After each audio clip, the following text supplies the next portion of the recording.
नमस्कार।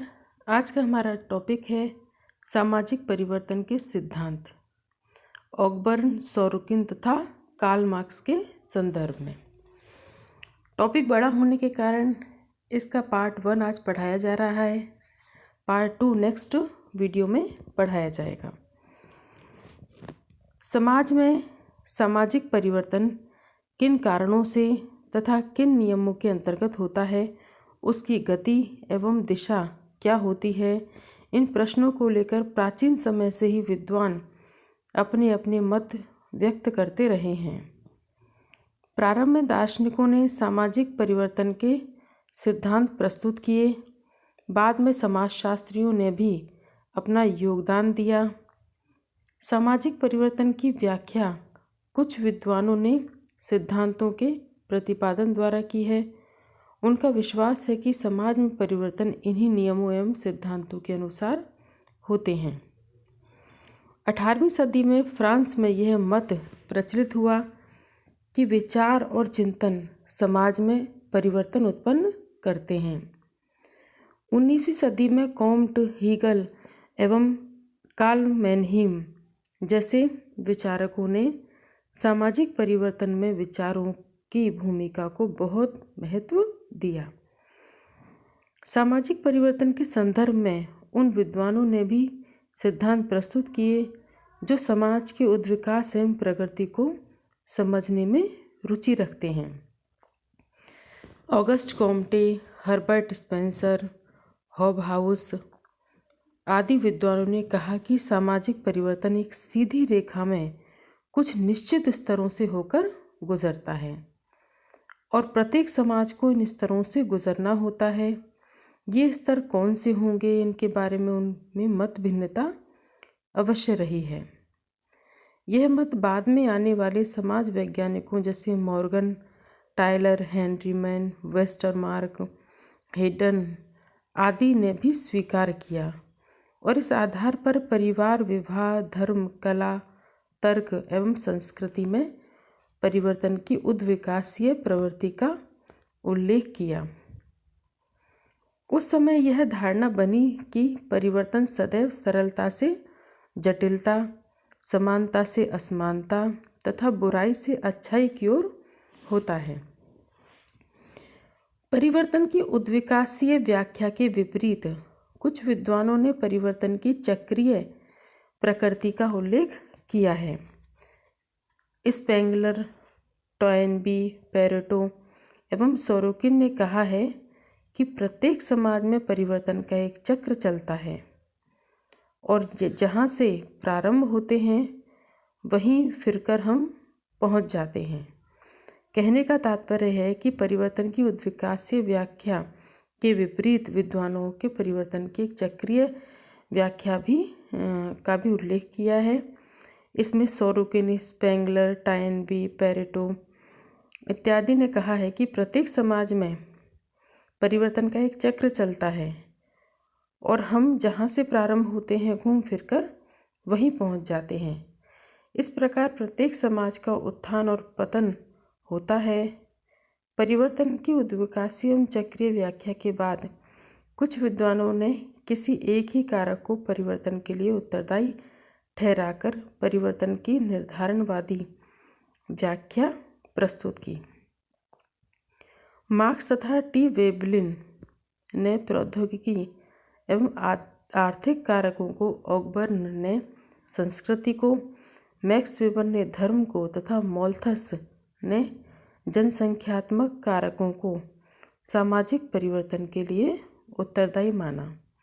कहने का तात्पर्य है कि अलग अलग विद्वानों ने अपने विचारों के अनुसार या अपनी अपनी अवधारणाओं के अनुसार सामाजिक परिवर्तन के लिए अलग अलग कारकों को उत्तरदायी माना है। जैसे कार्ल मार्क्स और वेबलिन ने प्रौद्योगिकी और आर्थिक कारकों को उत्तरदायी माना है, ऑकबर्न ने संस्कृति को उत्तरदायी माना है, मैक्स वेबर ने धर्म को तथा मोल्थस ने जनसंख्यात्मक कारकों को सामाजिक परिवर्तन के लिए उत्तरदायी माना है। सामाजिक परिवर्तन को स्पष्ट करने के लिए जितने भी सिद्धांत अब तक प्रस्तुत किए गए हैं उनमें से उन सभी सिद्धांतों को प्रमुख रूप से हम दो भागों में बांट सकते हैं। पहला है चक्रीय एवं रेखीय सिद्धांत। आज हम चक्रीय सिद्धांत के बारे में बात करेंगे। चक्रीय एवं रेखीय सिद्धांत, सामाजिक परिवर्तन के चक्रीय सिद्धांत के बारे में आज हम पढ़ेंगे। चक्रीय सिद्धांतकारों का मत है कि समाज में परिवर्तन का एक चक्र चलता है। हम जहाँ से प्रारंभ होते हैं घूम फिरकर पुनः वहीं पहुँच जाते हैं। प्रकृति में हम देखते हैं कि ऋतु का एक चक्र चलता है और सर्दी, गर्मी एवं वर्षा की ऋतुएं एक के बाद एक पुनः पुनः आती हैं। प्राणी भी जन्म और मृत्यु के दौर से गुजरते हैं। हम जन्म लेते हैं, युवा होते हैं, वृद्ध होते हैं और मर जाते हैं। मरकर फिर जन्म लेते हैं और पुनः वही क्रम दोहराते हैं। परिवर्तन के इस चक्र को कई विद्वानों ने समाज पर भी लागू किया और कहा कि परिवार, समाज और सभ्यताएं उत्थान और पतन के चक्र से गुजरते हैं। इसकी पुष्टि के लिए उन्होंने विश्व की अनेक सभ्यताओं का उल्लेख किया और कहा कि इतिहास इस बात का साक्षी है कि जो सभ्यताएं आज फल फूल रही हैं और प्रगति के उच्च शिखर पर हैं, वे कभी आदिम और पिछड़ी अवस्था में थीं, और आज जो सभ्यताएं नष्टप्राय दिखाई दे रही हैं, भूतकाल में वे विश्व का श्रेष्ठ सभ्यताएं रह चुकी हैं। कहने का तात्पर्य यह है कि सामाजिक परिवर्तन का चक्रीय सिद्धांत ये मानता है कि परिवर्तन का एक चक्र चलता है। हम जहाँ से शुरू होते हैं घूम फिरकर वहीं पहुँच जाते हैं। जिस प्रकार से जो सभ्यताएं आज फल फूल रही हैं कभी और प्रगति के उच्च शिखर पर हैं, वे कभी आदिम और पिछड़ी भी हुआ करती थीं, और आज जो सभ्यताएं नष्ट होती दिखाई दे रही हैं वे भूतकाल में बहुत श्रेष्ठ हुआ करती थीं। चक्रीय सिद्धांतकार सामाजिक परिवर्तन को जीवन चक्र के रूप में देखते हैं। चक्रीय सिद्धांतकारों में स्पेंगलर, टायनबी, पेरेटो एवं सोरोकिन का नाम प्रमुख है। अब हम इन विद्वानों के सिद्धांतों के बारे में यहाँ पढ़ेंगे। सबसे पहले हम चक्रीय सिद्धांत में स्पेंगलर का सिद्धांत, थ्योरी ऑफ ओसवाल्ड स्पेंगलर के बारे में पढ़ेंगे। सामाजिक परिवर्तन के बारे में जर्मन विद्वान ओसवाल्ड स्पेंगलर ने 1918 में अपनी पुस्तक the decline of the west में अपना चक्रीय सिद्धांत प्रस्तुत किया। इस पुस्तक में उन्होंने सामाजिक परिवर्तन के उद्विकासी सिद्धांतों की आलोचना की और कहा कि परिवर्तन कभी भी एक सीधी रेखा में नहीं होता है। स्पेंगलर का मत है कि सामाजिक परिवर्तन का एक चक्र चलता है। हम जहाँ से प्रारंभ होते हैं घूम फिरकर वहीं पहुँच जाते हैं। जैसे मनुष्य जन्म लेता है, युवा होता है, वृद्ध होता है और मर जाता है तथा फिर जन्म लेता है, यही चक्र मानव समाज एवं सभ्यताओं में भी पाया जाता है। मानव की सभ्यता एवं संस्कृति भी उत्थान और पतन, निर्माण और विनाश के चक्र से गुजरती है। स्पेंगलर ने पश्चिमी सभ्यता के बारे में कहा कि यह अपने विकास की चरम सीमा पर पहुंच गई है। उद्योग एवं विज्ञान के क्षेत्र में उसने अभूतपूर्व प्रगति की है, किंतु अब वह धीरे धीरे क्षीणता एवं स्थिरता की स्थिति में पहुंच रही है, अतः इसका विनाश अवश्यंभावी है। स्पेंगलर की भविष्यवाणी उस समय सत्य प्रतीत हुई जब द्वितीय विश्व युद्ध के समय जर्मनी का पतन हुआ। इस प्रकार पश्चिम एवं एशिया के समाजों के उदाहरणों द्वारा स्पेंगलर ने सामाजिक परिवर्तन की चक्रीय प्रवृत्ति को स्पष्ट किया है। अब सामाजिक परिवर्तन का दूसरा सिद्धांत है। दूसरे सिद्धांत के समर्थक विद्वान हैं टायनबी। अब हम टायनबी के सिद्धांत के बारे में पढ़ेंगे। अर्नोल्ड जे टायनबी एक अंग्रेज इतिहासकार थे। उन्होंने विश्व की 21 सभ्यताओं का अध्ययन किया तथा अपनी पुस्तक अ स्टडी ऑफ हिस्ट्री में सामाजिक परिवर्तन का अपना सिद्धांत प्रस्तुत किया। विभिन्न सभ्यताओं का अध्ययन करके टॉयनबी ने सभ्यताओं के विकास का एक सामान्य प्रतिमान ढूंढा और सिद्धांत का निर्माण किया। टॉयनबी के सिद्धांत को चुनौती एवं प्रत्युत्तर का सिद्धांत, challenge and response theory of social change भी कहते हैं। वे कहते हैं कि प्रत्येक सभ्यता को प्रारंभ में प्रकृति एवं मानव द्वारा चुनौती दी जाती है। इस चुनौती का सामना करने के लिए व्यक्ति को अनुकूलन की आवश्यकता होती है। व्यक्ति इस चुनौती के प्रत्युत्तर में भी सभ्यता व संस्कृति का निर्माण करता है। इसके बाद भौगोलिक चुनौतियों के स्थान पर सामाजिक चुनौतियाँ दी जाती हैं। ये चुनौतियाँ समाज की भीतरी समस्याओं के रूप में अथवा बाहरी समाजों द्वारा दी जाती हैं। जो समाज इन चुनौतियों का सामना सफलतापूर्वक कर लेता है वह जीवित रहता है, और जो ऐसा नहीं कर पाता है वह नष्ट हो जाता है। इस प्रकार हम कह सकते हैं कि एक समाज निर्माण एवं विनाश तथा संगठन एवं विघटन के दौर से गुजरता है। सिंधु व नील नदी की घाटियों में ऐसा ही हुआ। प्राकृतिक पर्यावरण ने वहाँ के लोगों को चुनौती दी, जिसका प्रत्युत्तर उन्होंने निर्माण के द्वारा दिया। सिंधु एवं मिस्र की सभ्यताएं भी इसी प्रकार विकसित हुई हैं। अब है पेरेटो का सिद्धांत। सामाजिक परिवर्तन के चक्रीय सिद्धांत के तीसरे समर्थक हैं पेरेटो। विल्फ्रेड पेरेटो ने सामाजिक परिवर्तन का चक्रीय सिद्धांत दिया, जिसे अभिजात वर्ग के परिभ्रमण का सिद्धांत भी कहते हैं। इन्होंने यह सिद्धांत अपनी पुस्तक माइंड एंड सोसाइटी में दिया।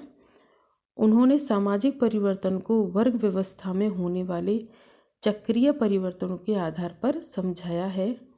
उनका मत है कि प्रत्येक समाज में हमें दो वर्ग दिखाई देते हैं, उच्च या अभिजात वर्ग तथा निम्न वर्ग। ये दोनों वर्ग स्थिर नहीं हैं, वरन इनमें परिवर्तन का चक्रीय क्रम पाया जाता है। निम्न वर्ग के व्यक्ति अपने गुणों एवं कुशलता में वृद्धि करके अभिजात वर्ग में सम्मिलित हो जाते हैं।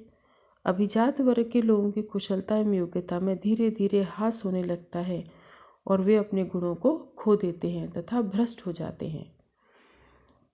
कहने का तात्पर्य यह है कि पेरेटो के अभिजात वर्ग के परिभ्रमण का चक्रीय सिद्धांत ये कहता है कि समाज में दो वर्ग होते हैं, उच्च वर्ग और दूसरा निम्न वर्ग। निम्न वर्ग के व्यक्ति अपने गुणों एवं कुशलता के आधार पर अभिजात वर्ग के रूप ले लेते हैं, और अभिजात वर्ग के लोग अपनी योग्यता और कुशलता को धीरे धीरे खो देते हैं और वे भ्रष्ट हो जाते हैं। इस प्रकार वे निम्न वर्ग की ओर बढ़ते हैं। उच्च या अभिजात वर्ग के में उनके रिक्त स्थान को भरने के लिए निम्न वर्ग में जो व्यक्ति बुद्धिमान, चरित्रवान, कुशल, योग्य एवं साहसी होते हैं ऊपर की ओर जाते हैं। इस प्रकार उच्च वर्ग से निम्न वर्ग में तथा निम्न वर्ग से उच्च वर्ग में जाने की प्रक्रिया चलती रहती है। चूँकि यह परिवर्तन एक चक्रीय गति में होता है, इसलिए इसे सामाजिक परिवर्तन का चक्रीय अथवा अभिजात वर्ग के परिभ्रमण का सिद्धांत पेरेटो ने कहा है। इसके बाद है सोरोकिन का सांस्कृतिक गतिशीलता का सिद्धांत। सोरोकिन ने अपनी पुस्तक सोशल एंड कल्चरल डायनेमिक्स में सामाजिक परिवर्तन का सांस्कृतिक गतिशीलता का सिद्धांत प्रस्तुत किया है। उन्होंने मार्क्स, पेरेटो एवं वेबलिन के परिवर्तन संबंधी सिद्धांतों की आलोचना की। उनका मत है कि सामाजिक परिवर्तन उतार चढ़ाव के रूप में घड़ी के पेंडुलम की भांति एक स्थिति से दूसरी स्थिति के बीच होता है। उन्होंने प्रमुख रूप से दो संस्कृतियों भावात्मक संस्कृति एवं चेतनात्मक संस्कृति का उल्लेख किया। सोरोकिन ने बताया कि प्रत्येक समाज संस्कृति की इन दो धुरियों यानी भावात्मक और चेतनात्मक के बीच घूमता रहता है। चेतनात्मक से भावात्मक की ओर, भावात्मक से चेतनात्मक की ओर आते जाते रहता है। एक स्थिति से दूसरी स्थिति में जाने के दौरान मध्य में एक ऐसी स्थिति भी आती है जिसमें चेतनात्मक एवं भावात्मक संस्कृति का मिश्रण होता है। इसे सोरोकिन आदर्शात्मक संस्कृति कहते हैं। विभिन्न संस्कृतियों के दौर से गुजरने पर समाज में भी परिवर्तन आता है। कहने का तात्पर्य यह है कि सोरोकिन ने अपने चक्रीय सिद्धांत में समाज सांस्कृतिक गतिशीलता का सिद्धांत दिया है। इन्होंने बताया है कि दो प्रकार की संस्कृतियाँ होती है, एक होती है भावात्मक संस्कृति, दूसरा चेतनात्मक संस्कृति। प्रत्येक समाज दो धुरियों के बीच घूमता रहता है, भावात्मक से चेतनात्मक और चेतनात्मक से भावात्मक। लेकिन मध्य की एक ऐसी स्थिति होती है जिसमें ये दोनों मिल जाते हैं। कहने का मतलब इन दो चेतनात्मक एवं भावात्मक संस्कृति का मिश्रण हो जाता है। इसे ही हम आदर्शात्मक संस्कृति कहते हैं। अब हम यहाँ इन तीनों का उल्लेख करेंगे। सबसे पहले है चेतनात्मक संस्कृति। चेतनात्मक संस्कृति को हम भौतिक संस्कृति भी कहते हैं। इस संस्कृति का संबंध मानव चेतना अथवा इंद्रियों से होता है। दूसरा है भावात्मक संस्कृति। यह चेतनात्मक संस्कृति के ठीक विपरीत होती है। इसका संबंध भावना, ईश्वर, धर्म, आत्मा एवं नैतिकता से होता है। अब तीसरी है आदर्शात्मक संस्कृति। यह संस्कृति चेतनात्मक एवं भावनात्मक दोनों का मिश्रण होती है, अतः इसमें दोनों की विशेषताएं पाई जाती हैं। इसमें धर्म एवं विज्ञान, भौतिक एवं आध्यात्मिक सुख दोनों का संतुलित रूप पाया जाता है।